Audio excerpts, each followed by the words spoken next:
오늘 말씀의 제목은 나의 눈물을 기억하소서라는 제목의 말씀을 함께 우리가 은혜를 나누고자 합니다. 사람들이 마음이 울적해지면 눈에서 흐르는 것이 있지요. 또 막 슬픈 일이 막 극도로 치닫게 되면 나도 모르게 눈에서 터져 나오는 것이 있습니다. 또한 내가 왜 이렇게 됐지, 왜 이렇게 살았지, 지난 날을 후회하면서 흘리는 것이 있지요. 바로 눈물입니다. 사람은 누구나 다 웁니다. 예전에 어르신들이 남자는 울지 말라고 했는데 그래도 남자도 웁니다. 어른도 울고요, 아이도 웁니다. 여자분들도 웁니다. 건강하신 분도 울고요, 몸이 쇠약한 분들도 웁니다. 여러분들은 언제 울어보셨습니까? 아니, 왜 울어보셨습니까? 제가 말씀을 준비하면서 보니까 여러분, 사람만 우는 것이 아니라 우리가 잘 아는 대로 동물도 울지요.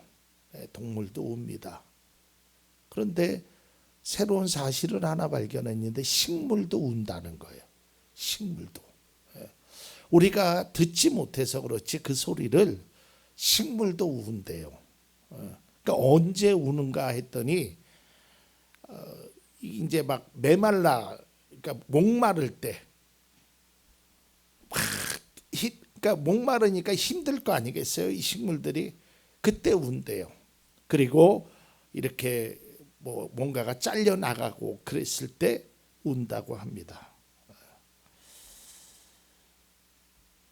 이처럼 세상의 모든 생명체는 운다고 해도 과언은 아닙니다. 근데 사람들은 왜 울까요? 사람의 울음을 크게 세 가지로 나눌 수 있습니다. 첫째는 기뻐서 울어요. 이번에 올림픽에서 금메달을 따고 동메달을 따고 그 수영 선수가 인터뷰하면서 우는 것을 제가 뉴스에서 봤어요. 너무 기쁘다는 것이죠. 그러니까 기뻐도 울어요. 반대로 슬퍼서 우는 경우가 더 많지요. 그리고 셋째는 어떤 것에 내 감정이 동화되었을 때, 우리가 영화를 본다든지 아름다운 장면을 본다든지 그랬을 때 눈에서 눈물이 나오기도 합니다. 우리가 인생을 살다 보면 늘 평안하고 좋은 일만 있는 것이 아닙니다. 다시 말해서 늘 웃을 일만 있는 것이 아닙니다. 언제든지 누구에게나 크고 작던 난관과 어려움, 고난이 있게 마련입니다.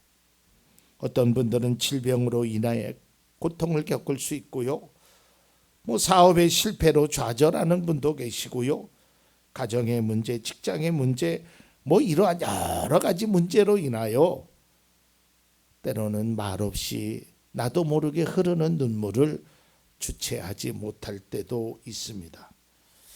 이러한 상황 속에서 눈물을 흘리게 되죠. 오늘 본문의 말씀도 유사한 내용입니다. 이 본문의 배경을 잠깐 말씀드리면, 이제 하나님께서 사울 왕을 너는 이제 안 되겠다, 사울 왕을 버리십니다. 그리고 하나님께서 이스라엘의 두 번째 왕으로 이새의 아들 다윗을 선택합니다. 그래서 사무엘에게 기름을 붓죠. 그 후에 다윗은 블레셋 장군 골리앗을 물리칩니다. 이때부터 사울 왕이 다윗을 시기하기 시작합니다. 저놈이 나보다 인기가 더 좋네, 백성들이 나보다 저 어린 녀석을 더 좋아하네, 이제 이래가면서 시기를 하다가 이제 그 시기가 아주 극도로 갔을 때 안 되겠다, 다윗을 죽여야겠다. 이것을 알고 다윗이 도망을 갑니다. 다윗이 여러 가지 어려움 속에 노비라는 곳으로 도망을 가는데요. 여기에도 계속적으로 있을 수가 없습니다. 그래서 결국은 이 사울이 하는 수 없이 다윗이 하는 수 없이 사울 왕이 손에 미치지 않는 가드라는 곳으로 갑니다. 이 가드가 어디냐면요, 블레셋 지방입니다. 이 가드 사람은요, 원한 맺힌 게 하나 있어요. 여러분, 다 그런 것은 아니지만 우리나라 사람들이 제일 싫어하는 나라 하면 생각나는 나라가 있죠. 그 나라는 우리나라 사람들이 대부분이 싫어하죠. 이와 마찬가지로 이 가드에 있는 사람들, 특별히 블레셋의 가드에 있었던 사람들은 진짜 싫어하는 사람이 있었는데, 그게 누구냐면 바로 다윗입니다. 왜냐하면 블레셋의 그래도 영웅이었던 골리앗을 죽였기 때문이죠. 근데 오죽하면 다윗이 그곳으로밖에 갈 데가 없었어요. 그런데 그 가드에 갔는데 결국 사람들이 이 다윗을 알아봅니다. 사무엘상 21장 11절입니다. 아기스의 신하들의 왕에게 보고하였다. 이 사람은 분명히 저 나라의 왕 다윗입니다. 이 사람을 두고서 저 나라의 백성이 춤을 추며 이렇게 노래하였습니다. 사울은 수천 명을 죽이고 다윗은 수만 명을 죽였다. 그러니까 결국 이 아기스의 신하들은 왕에게 다윗을 죽여야 됩니다라고 이야기하는 거예요. 이 말을 듣자 다윗은 가슴이 철컥 내렸어요. 이제 도망갈 데도 없어요.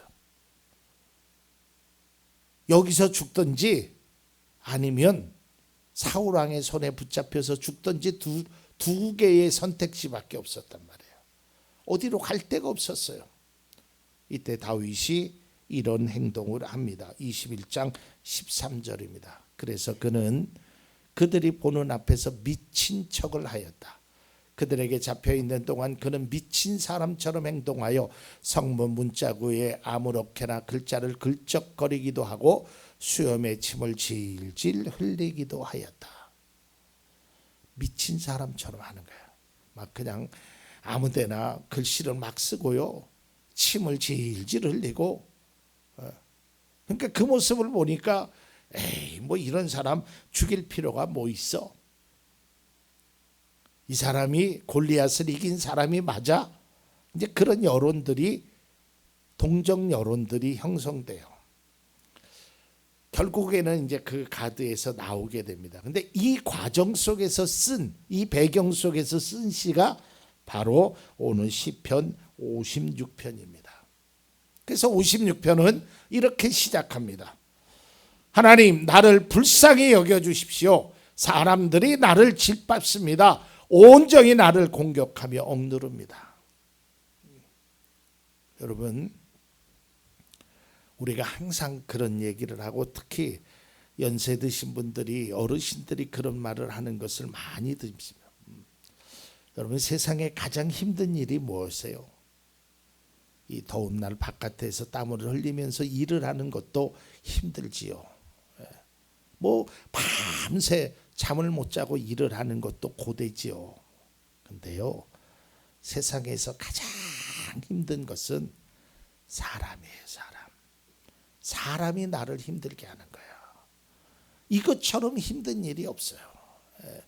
그저 일은 내가 힘들고 내가 내 스스로가 피로를 회복하면 돼요. 근데 사람은 그렇지 않아요. 근데 오늘 다윗은 그 사람들이 계속해서 공격하는 거예요. 다윗을 죽이려고, 다윗의 걸음걸음마다 계속적으로 나를 괴롭힌단 말이에요. 요즘도 그런 일들이 있죠. 제가 얼마 전에 뉴스를 들어보니까 중학교 2학년 아이가 친구들에게 집단 따돌림을 당해서 결국에는 스스로 목숨을 끊는 일. 그 중학교 2학년 아이가 얼마나 힘들었으면 그런 선택을 했겠어요. 우리가 삶을 살면서 그 사람들이 나를 공격하는 것처럼 힘든 일이 없어요. 인신 모욕을 하고 나를 향해서 손가락질을 하고 나를 향해서 뒤에서 수근거리고, 이게 56편에 쭉 기록되어 있단 말이죠. 비난하고 조롱하고. 다윗의 심정이 어떠했는지를 우리는 사무엘상 21장을 통해서 그 배경을 알게 됩니다. 결국 다윗은 하나님을 의지함으로써 그 위기에서는 벗어날 수 있습니다. 이때 이러한 위기 속에서 다윗이 아주 귀한 고백을 하는데요. 그게 바로 56편 8절입니다. 나의 방황을 주님께서 헤아리시고 내가 흘린 눈물을 주님의 가죽 부대에 담아두십시오. 개정판에 보면 나의 눈물을 주의 병에 담아두소서 그랬어요. 내가 흘린 눈물을 주님의 병에 담아달라는 거예요. 근데 우리는 이 의미가 뭔지를 잘 몰라요. 사실은 아니 흘린 눈물을 왜 병에다 담을까? 그러니까 이건 역사적인 그 당시의 상황을 조금 이해해야 돼요. 고대 근동 사람들은요, 억울한 일을 당하잖아요. 어떤 사람에게. 그러면 이제 눈물을 흘리잖아요. 막 속상해서 막 어떻게 할 수 없는 분노 속에서 눈물을 흘리잖아요. 그 눈물을 병에 담아둔다고 합니다. 병에. 왜 병에 닿냐면 나중에 내가 이 눈물을 잊지 않겠다는 거예요. 우리나라 속담에도 그런 말이 있죠. 남의 눈에 눈물을 흘린 자는 뭐 나중에 피눈물을 흘리게 된다라는. 그러니까 자기가 흘리는 눈물을 절대 잊지 않겠다는 거예요. 이 복수의 의미입니다. 또 이건 복수뿐만 아니라 내가 그때 흘렸던 그 눈물, 그 많은 사람들이 나를 조롱하고 핍박하고 외면했던 그때를 나는 잊지 않겠다는 거예요. 오늘 다윗은 하나님, 내가 이러한 고통의 상황 속에서 하나님께 눈물을 흘립니다. 너무 비참하고 괴롭고 힘들어서 엉엉 웁니다. 그런데 이 눈물을 주님의 병에 담아두소서. 이 말은 주님, 내 눈물을 기억해 주십시오라는 거예요. 그러한 의미에서 다윗은 자신의 눈물을 담아두었대요. 그러니까 이 말은 세상의 사람들은 복수를 위해서, 자기를 위해서, 아니면 자기가 어떠한 후에 어떠한 일을 하기 위해서 내가 그때 그것을 잊지 않겠다라는 의미지만, 다윗은 하나님, 내 눈물을 기억해 주십시오. 하나님, 주님 다 아시지요. 내 마음도 내 생각도 내 삶도 하나님 아시잖아요. 이것이 바로 하나님, 주님의 병에, 주님의 가죽 부대에 내 눈물을 담아달라는 겁니다. 이 말은 단순히 기억하는 것을 넘어서 지금의 상황에서 건져내 달라는 애절한 마음의 표현입니다. 사실이요, 성경에 나타나는 위대한 인물들을 보면 참 많이 울은 장면이 나옵니다. 에레미야도 울었고요. 그래서 에레미야 애가서를 별도로 하지 않습니까? 욥도 울었고요. 모세도 울었고요. 예수님도 울었어요.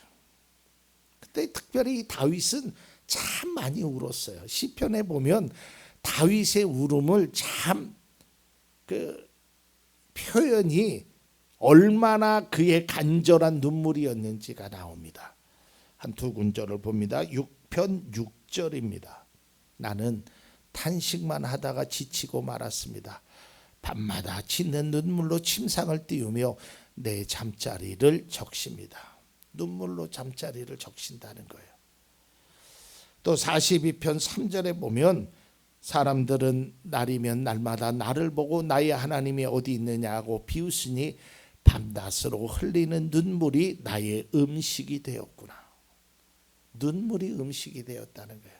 아침에도 울고 점심에도 울고 저녁에도 울고 잘 때도 울고 항상 울었던 사람이 다윗입니다. 아마 여기 계신 성도님들도 많이 우셨지요. 또 앞으로도 울 일이 있겠지요. 근데 여러분, 눈물이라는 것이요, 뭐 우리는 연기자가 아니잖아요. 연기자들은 자기가 흘리고 싶으면 눈물을 흘리게 하더라고요. 근데 우리는 그런 것이 아니잖아요. 이 눈물은 아주 극히 자연스러운 거예요. 참으려고 해도 흐르는 눈물을 멈출 수가 없을 때도 있습니다. 저도 그런 경험이 있었어요. 지지난주 수요일 날인가요? 제가 찬양을 예배 시간에 하는데 갑자기 눈물이 나서 뭐 어떻게 멈추고 뭐 할 수가 없었어요. 아마 여러분들의 경험도 그런 것이 있을 겁니다.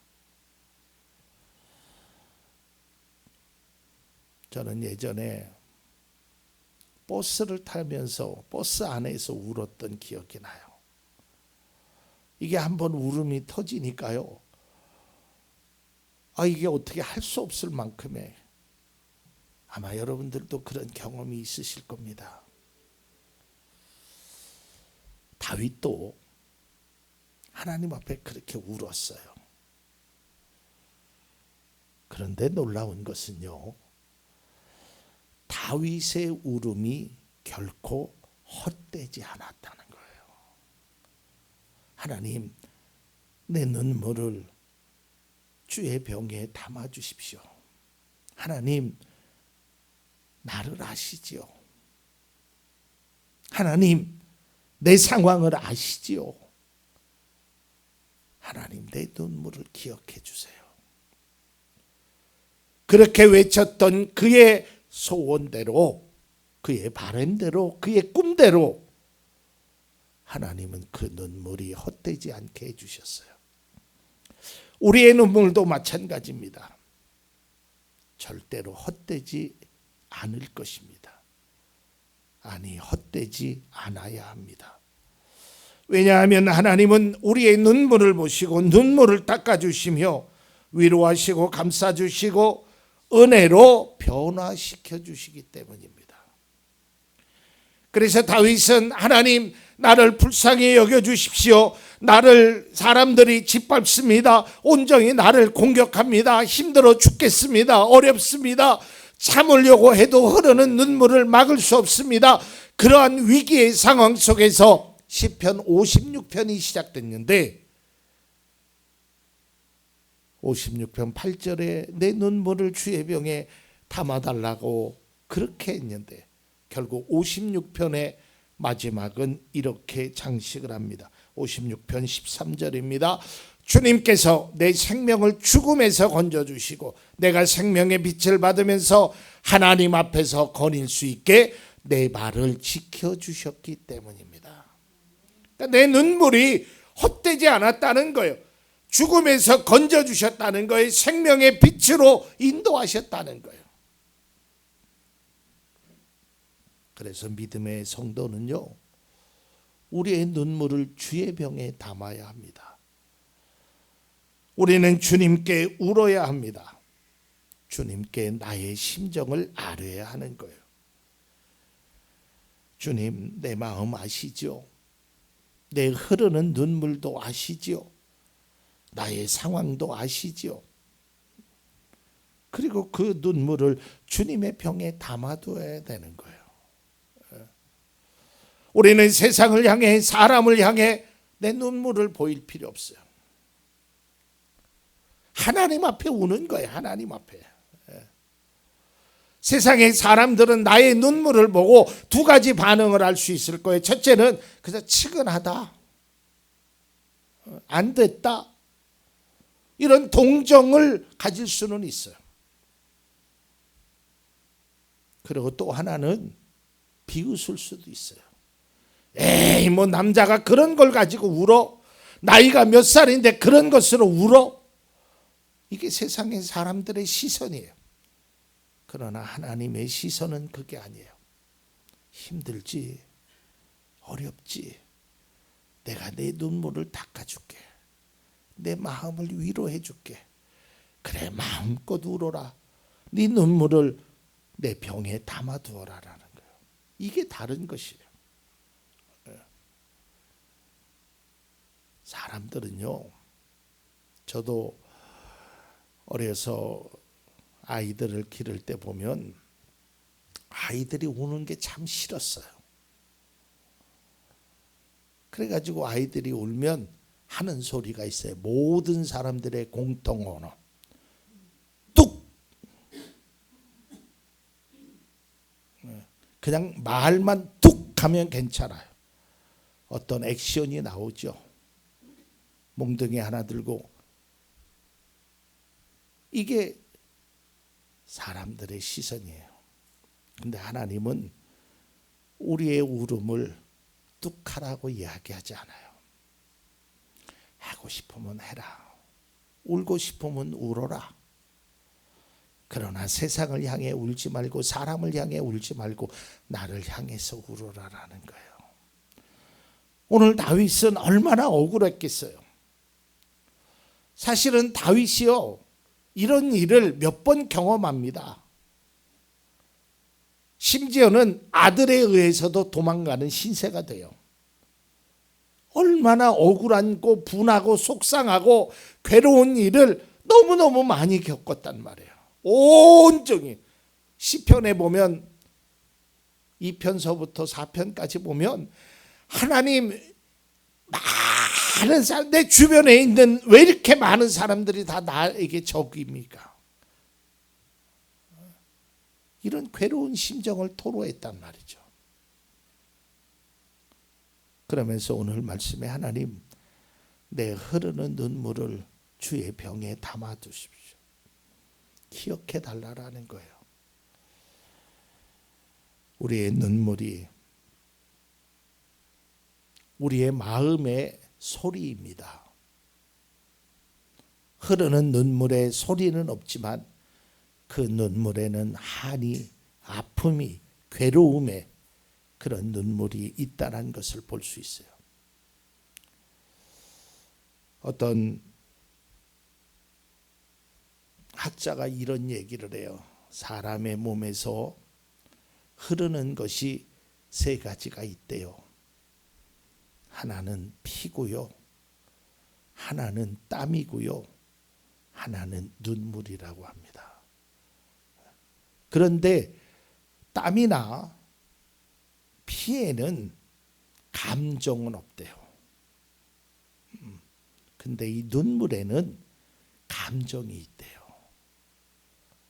그러니까 이 감정적으로 내 눈물이 흐르게 된다라는 것이죠.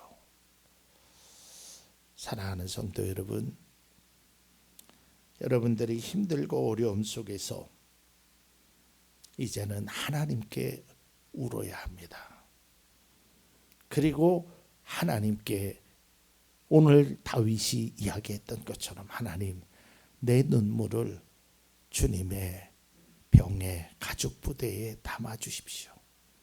이 말은 내 눈물을 기억해 달라라는 것이죠. 이제 말씀을 맺고자 합니다. 다윗은 아주 최악의 상황이었어요. 엎친 데 덮친 격으로 도망가다가 가드라는 곳에 갈 수밖에 없었고, 거기에서 골리앗을 죽인 것을 알게 돼서 미친 척을 하며 인생의 최악의 모습을 보이게 됩니다. 그 상황 속에서 눈물을 흘리면서 주님의 부대에 담아달라고 합니다. 어떻게 됐을까요? 주님은 다윗의 바람대로 눈물을 기억해 주시고 상황을 반전시켜 주십니다. 여러분, 사울 왕이 끈질기게 추적을 하거든요. 그런데 다윗은 생명을 보존하게 됩니다. 왜냐고요? 하나님은 다윗의 눈물을 기억하시기 때문입니다. 그래서 이런 일이 일어나게 됩니다. 사무엘상 23장 14절에 15절. 그동안 사울은 날마다 다윗을 찾았지만 하나님이 다윗을 사울의 손에 넘겨주지 않으셨다. 그래서 사울이 다윗의 목숨을 노리고 출동할 때마다 다윗이 그것을 다 알고서 피하였다. 하나님이 날마다 죽이려고 했지만, 날마다 괴롭혔지만, 날마다 힘들게 하고 사람들이 나를 공격하였지만 하나님은 그를 지켜주셨다는 겁니다. 피할 길을 주셨다는 것입니다. 결국 다윗은 이러한 모든 위기를 극복하고 이스라엘 왕으로 등극하게 됩니다. 눈물로 기도했고 자신의 눈물을 기억해달라고 했던 다윗은 자신감을 회복하고 이렇게 고백합니다. 56편 11절입니다. 내가 하나님을 의지하니 내게 두려움이 없습니다. 사람이 나에게 감히 어찌하겠습니까? 사람 때문에 하나님께 울었어요. 그러나 이제는 그 사람이 하나님의 은혜로 이제는 두려움의 대상이 아니라 오히려 사랑의 대상으로, 그에게 은혜를 베풀 대상으로 바뀌었다라는 것이죠. 나의 눈물을 기억해달라는 다윗의 애원을 주님은 외면하지 않으시고 그의 눈물을 기억해 주셨습니다. 마찬가지로 우리가 흘린 눈물도 주님께서 반드시 기억해 주십니다. 주님께 흘린 우리의 눈물이 절대로 헛되지 않는다는 것입니다. 제가 지난주에도 그런 말씀을 드렸지요. 내 인생에도 이러한 날이 찾아왔으면, 이것이 제가 우리 성도님들을 향한 바람이라고, 여러분들이 그런 고백을 했으면 좋겠어요. 그리고 제가 많이 인용하는 말씀입니다. 여러분들이 흘리는 눈물만큼 그것이 행복과 기쁨으로 바꿔질 수 있기를 바랍니다. 그 흘렸던 눈물만큼 기쁨으로, 감격으로 채워지는 놀라운 은혜가 있기를 바랍니다. 이제는 슬픔과 고통의 눈물이 아닌 감격과 환호와 기쁨의 눈물을 흘릴 수 있는 시간들이 빨리 돌아올 수 있기를 바랍니다. 주님 앞에서의 눈물은 너무너무 귀중한 것입니다. 하나님께서 귀중하게 받으시는 눈물이며 나를 살리는 눈물입니다. 이 눈물이 우리에게 필요합니다. 나를 살리는 주님 앞에 흐르는 그 눈물이 여러분의 삶의 귀한 은혜의 시간으로 바뀌어질 줄로 믿습니다.